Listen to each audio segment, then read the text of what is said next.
नमस्कार, छत्तीसगढ़ के बुलेटिन में आप सभी का स्वागत है। मैं हूं रेनू, आपके साथ। तो चलिए शुरुआत करते हैं। छत्तीसगढ़ के बिलासपुर में सीएम विष्णुदेव साय ने 29 गोदामों का किया शुभारंभ। सभी सरकारी गोदाम अब सुरभि गोदाम कहलाएंगे।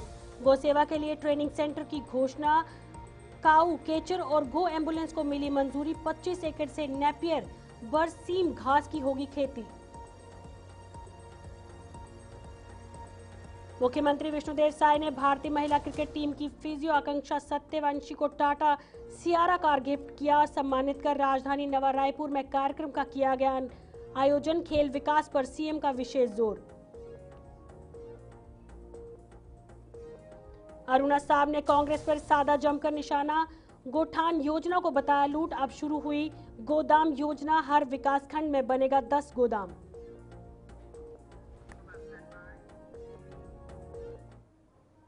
रुक करते अगली खबर की ओर। विष्णुदेव साय ने लक्सर गोदाम के 29 नए गोदामों का शुभारंभ किया। इस दौरान उन्होंने घोषणा की है कि राज्य के सभी सरकारी गोदामों का नाम अब सुरभि गोदाम रखा जाएगा।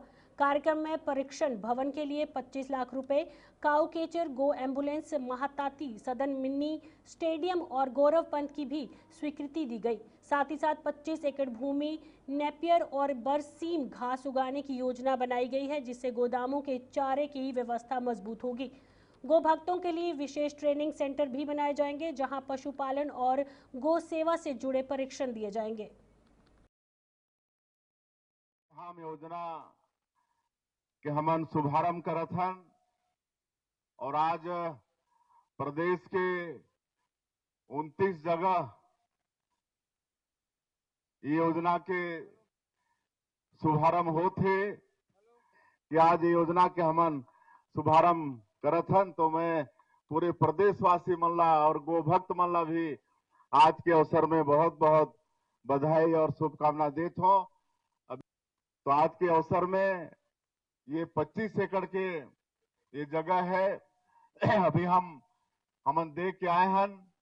तो ये हर एक बड़ा केंद्र बनी हमारे प्रदेश भर।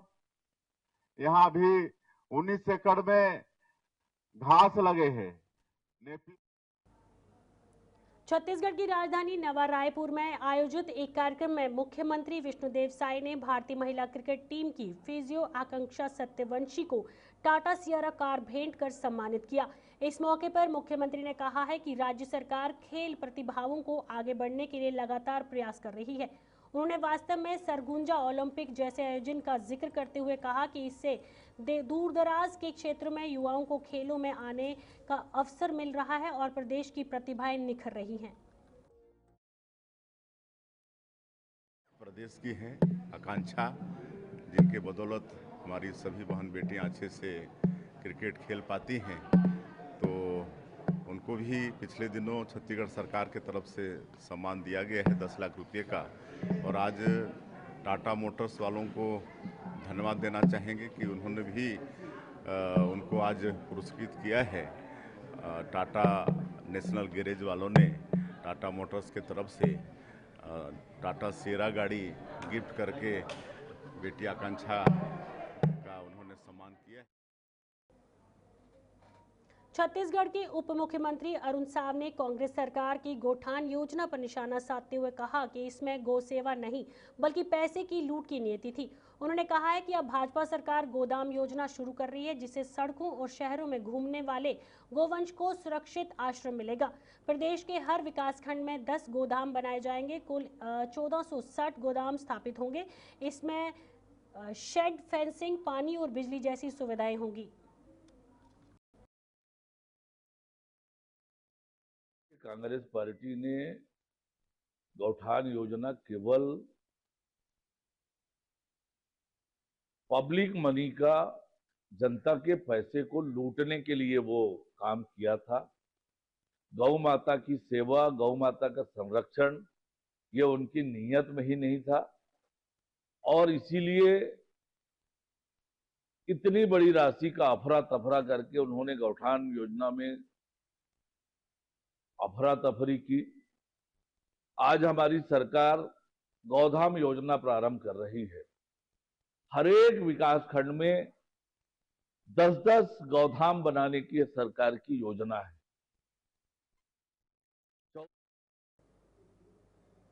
वंदना राजपूत और प्रगति वाजपेयी ने प्रधानमंत्री नरेंद्र मोदी पर अमेरिका और डोनाल्ड ट्रंप के सामने कंप्रोमाइज होने का आरोप लगाया है। कांग्रेस प्रवक्ता ने कहा है कि देश में गैस सिलेंडर की कीमत लगातार बढ़ रही है, जिससे आम जनता परेशान है। उन्होंने केंद्रीय मंत्री हरदीप सिंह पुरी पर भी निशाना साधते हुए जेफरी एप्स्टीन से दोस्ती को लेकर सवाल उठाए। साथ ही साथ 2017 में शुरू की गई नाली गैस योजना पर तंज कसते हुए सरकार की नीतियों की आलोचना की और कहा कि जनता को राहत देने के बजाय सरकार केवल दावे कर रही है। हमारे देश के जो प्रधानमंत्री जी हैं, the prime minister is compromised. देश के प्रधानमंत्री अमेरिका और ट्रंप के सामने पूरी तरह से वो घुटने टेक चुके हैं, जिसके कारण ही आज हमारा देश तेल कहां से लाएगा, कितने में लाएगा, कहां से खरीदी जाएगी, यह सब का निर्णय अमेरिका ले रहा है। तो देश के प्रधानमंत्री का इस तरह का जो नाली से गैस बनाने का वीडियो था वो मैंने आपको दिखाया, वो एक सिंपल सी टेक्नोलॉजी बता रहे हैं। इस आपदा से देश की जनता कैसे बाहर आए, शायद इसका उपयोग आगे वो करेंगे। आपने इससे पहले देखा कि इस देश ने नोटबंदी के लिए कांग्रेस ने 17 मार्च दोपहर 12 बजे शंकरनगर भारत माता चौक से विधानसभा घेराव का ऐलान किया। पार्टी ने मनरेगा, बिजली दरें, किसान समस्याएं और गैस सिलेंडर की बढ़ती कीमतों को मुख्य मुद्दा बताते हुए कांग्रेस में गैस संकट के लिए भारतीय जनता पार्टी को जिम्मेदार ठहराया और यूपीए के 3 भंडार केंद्रों का जिक्र किया। वहीं दुर्गा समोद में अफीम की खेती के मामले में बीजेपी नेता विनायक तमराकर का आरोप लगाया और हाईकोर्ट की निगरानी में जांच की मांग की। ये घटना विधानसभा सत्र से पहले राजनीतिक हलचल बढ़ा रही है। आदमी, आप जैसे विद्वान पत्रकार, हर आदमी चिंतित है इस अफीम की खेती के खुलासे के बाद। साथियों, अफीम की खेती का जो दुर्ग में खुलासा हुआ है समोदा में, इसका जो सरगना था विनायक ताम्रकार, वह भारतीय जनता पार्टी का बेहद ही प्रभावशाली नेता है। मतलब अजय जामवाल, जो भाजपा में कुछ भी करने की जिनकी हैसियत है, बीएल संतोष, ये सब संघ से जुड़े हुए नाम है, उनके साथ उसकी फोटो है और बड़े ही निकटस्थ फोटो है। उस कार्यक्रम में हमारे मनरेगा बचाओ संग्राम के अलावा जो हमारे स्थानीय मुद्दे हैं, चाहे बिजली का मुद्दा हो, चाहे अफीम का मुद्दा हो, किसानों का मुद्दा हो, गैस सिलेंडर का मुद्दा, ऐसे तमाम जितने मुद्दे हैं, इन मुद्दों को लेकर जो हम विधानसभा घेराव। सोशल मीडिया पर वायरल एक वीडियो में डॉक्टर राम अनुरागी ने राजेश अग्रवाल पर गंभीर आरोप लगाया है। उन्होंने दावा किया है कि 2 जनवरी 2026 को ग्राम लखनपुरी में कथा कराने के लिए उन्हें बुलाया गया था, लेकिन कार्यक्रम के बाद भुगतान नहीं किया गया। डॉक्टर अनुराग का आरोप है कि जब उन्हें अपनी राशि मांगी तो उनके साथ धक्का मुक्की की गई।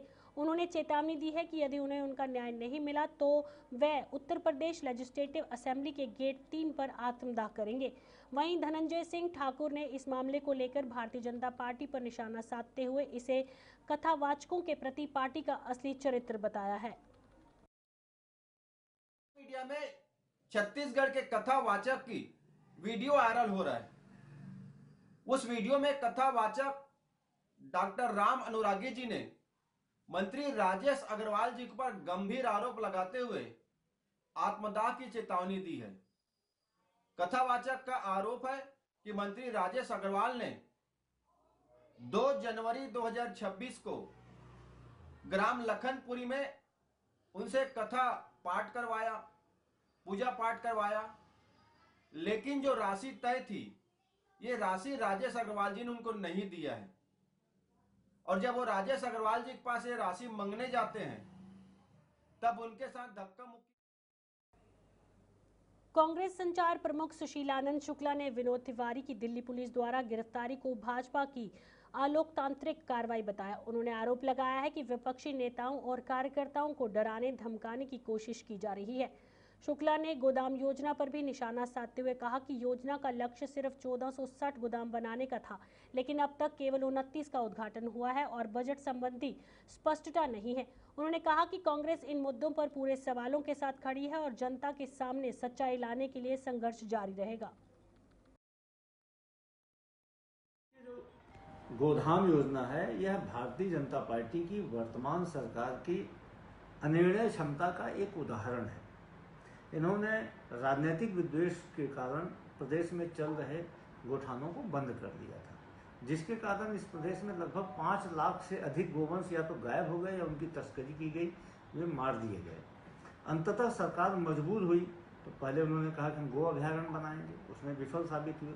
6 महीना पहले उन्होंने घोषणा किया कि हम गोधाम बनाएंगे, अंततः 29 गोधामों का।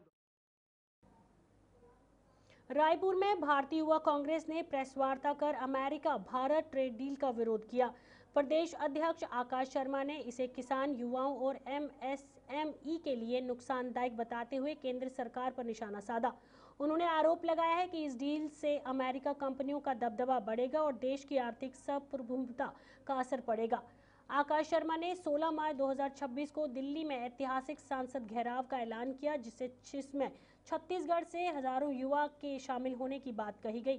प्रेस वार्ता के संगठन महामंत्री गुलजेब अहमद, मीडिया विभाग अध्यक्ष तुषार ग्रहना सहित कई पदाधिकारी मौजूद रहे।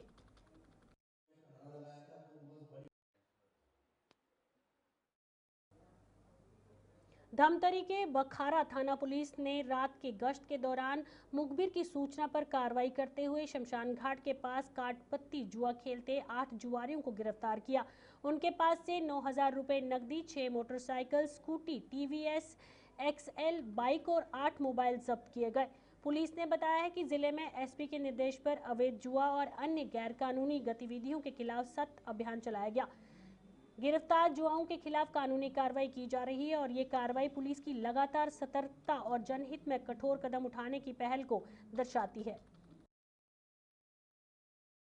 थाना भखारा क्षेत्र अंतर्गत राष्ट्रीय गश्त के दौरान ग्राम सिमराबी में जुआ खेलने की सूचना प्राप्त हुई थी, जिसमें स्टाफ द्वारा रेड कार्रवाई की गई है। रेड कार्रवाई में 8 आरोपी मोबाइल के टॉर्च की रोशनी से जुआ खेलते पाए गए। इन सभी आरोपी जो भखारा और दुर्ग क्षेत्र के रहने वाले हैं। आरोपियों के पास से कुल 9,000 रुपये नगद, 6 बाइक, 2 स्कूटी और 8 नग मोबाइल, कुल 4,20,000 रुपये का सामान।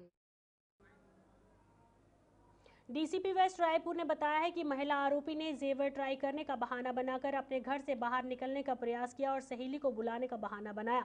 दुर्ग पुलिस ने महिला और उसके साथी को पकड़ लिया। दोनों के पास से सारा चोरी का माल जब्त कर लिया गया। इसमें 2 चोरी के मामलों का खुलासा किया जा रहा है। बीते जो 12 मार्च को देवपुरी में एक सोनार दुकान से एक महिला जो है सोना खरीदने के बहाने पहुंची और वहां से सोना लेके वो भाग गई। उसके साथ एक युवक और था, इसको पकड़ा गया तो फिर उसकी निशानदेही पे महिला को ट्रैक किया गया, जिसमें तकनीकी साक्ष्यों का भी मदद लिया गया, दुर्ग पुलिस की मदद ली गई और फिर महिला को गिरफ्तार किया गया। इसके पास से जयप्रकाश सेल्वी गोयल स्टील और क्रिस्टल आकर्षक के कारोबारी 2 दिन से बजरंग नगर आज़ादी चौक से लापता हैं। वे कैश कलेक्शन के लिए निकले थे, लेकिन उनका मोबाइल बंद है और बाइक समेत कई नहीं मिल रहे। कारोबारी ने गंज पुलिस स्टेशन में 10 लाख रुपए की FIR दर्ज करवाई। हाँ, गंज थाना क्षेत्र में इसमें अपराध पंजीबद्ध हुआ है। इसमें प्रार्थी की शिकायत पर अपराध पंजीबद्ध हुआ है। प्रार्थी पक्ष के लगभग 10 लाख रुपए इसके द्वारा कलेक्शन एजेंट के द्वारा निकाले गए थे, लिए गए थे और उसके बाद ये इनसे संपर्क नहीं हो रहा है। लगातार इनसे संपर्क करने का प्रयास किया जा रहा है। नगर निगम की टीम ने बकाया संपत्ति को लेकर सख्त कार्रवाई करते हुए 8 व्यवसायिकों को परिसरों को सील कर दिया। आयुक्त विश्वदीप, उपार आयुक्त कृष्ण खटीका, उपायुक्त जागृति साहू और जोन कमिश्नर राजश्री पटेल के निर्देश पर सहायक राजस्व अधिकारी महादेव रक्सेल व राजस्व निरीक्षक की टीम ने अभियान चलाया।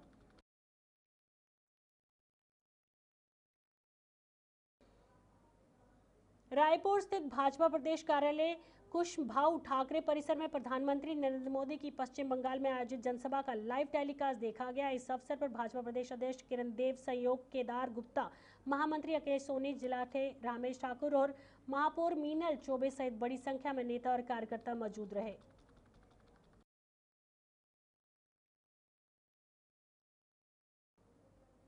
पिपरिया थाना पुलिस ने मुखबिर की सूचना पर कार्रवाई करते हुए धुरिया रोड के पास दरगाहपुर निवासी अजय गणवीर को अवैध गांजा साथ गिरफ्तार किया।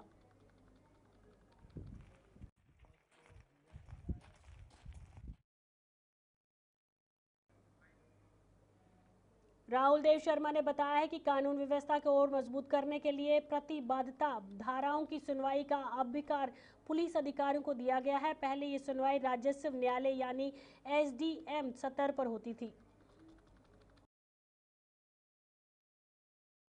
पहले जो है प्रतिबंधात्मक धाराएं जो थी, जैसे 151, 116 पहले बोला जाता था, वर्तमान में 170, 125 इत्यादि उसको नई धाराओं में बोला जा रहा है। ये पावर पहले राजस्व न्यायालय एसडीएम कोर्ट को हुआ करता था। अब वो डीएसपी रैंक के अधिकारी जो एसीपी हैं वो इनको सुनेंगे और इनको बाउंड ओवर भी करेंगे। बाउंड ओवर का उल्लंघन करेंगे तो न केवल बाउंड जब्ती की जाएगी बल्कि शेष समय अवधि के लिए जेल भेजने का भी अधिकार एसीपीज को रहेगा। बीजापुर जिले में गोंडाहूर पुलिस ने जंगली भालू के शिकार के मामले में बड़ी कार्रवाई की है। 11 मार्च को मुखबिर की सूचना पर करूरा बरोडी गांव में दबिश देकर पुलिस ने भालू की सूखी खाल बरामद की। जांच के सामने आया है कि टोका कट्टा हलाजूर जंगल क्षेत्र में भालू का शिकार कर मांस खाया गया और खाल बेचने की तैयारी थी। कल एक सूचना प्राप्त हुआ था कि एक जो है वन्यजीव प्राणी की हत्या किए हैं करके, और जैसे ही पता चला तत्काल थाना प्रभारी अपने सूचना तंत्र को मजबूत किया और पता चला कि और तत्काल अपने वरिष्ठ अधीक्षक पुलिस अधीक्षक महोदय को बताया, तो तत्काल टीम गठित करके हमारा टीआई जो है योगेश सोनी के द्वारा अपना टीम तत्काल मौके पर जा करके, जिसमें कोसोराम के यहाँ पे उसके पास से एक भालू का खाल बरामद हुआ। छत्तीसगढ़ के उस बुलेटिन में फिलहाल इतना। इसी के साथ दीजिए इजाजत। नमस्कार।